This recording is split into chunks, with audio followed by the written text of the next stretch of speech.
News 8 is your local election headquarters. The New Haven mayoral race is heating up with the election just more than a month away. Mayor Justin Elicker and challenger Steve Orosco met today for the New Haven mayoral debate. News 8's Preston Stober's here now and fills us in.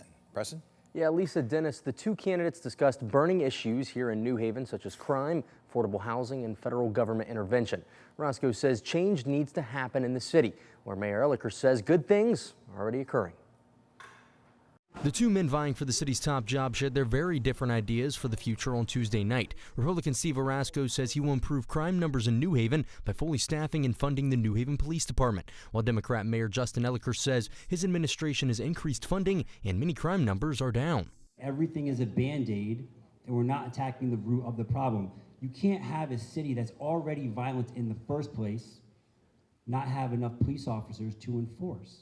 I care about the numbers and our multi-pronged approach with a new contract, attracting more officers and keeping officers, retaining officers in our force. Mayor Elicker also points to improvements in affordable housing. We've got 6,000 more units in the pipeline. This is a crisis in our state, and New Haven is really leaning into this challenge. And we're also adopting other strategies. While Orosco pledges to create more jobs and tend to people already living in low-income housing. The vision is to grow Yale. That's why it's Yale New Haven. And at some point, if we don't put brakes on that, no one's going to be able to afford to live here, as taxes keep on increasing time and time again. The two candidates differed largely on their thoughts to federal involvement, with Orosco saying ICE involvement is now a non-issue after recent changes. The warrant was signed off by an internal supervisor. Now it has to be signed off by a federal judge. So now we have due process. So moving forward, I truly believe that ICE should not be an issue. He would also welcome National Guard involvement if needed, with Mayor Elicker saying that ICE is not welcome and National Guard involvement is not needed or wanted in New Haven. And this is not how we use our National Guard. And we need to be clear about that.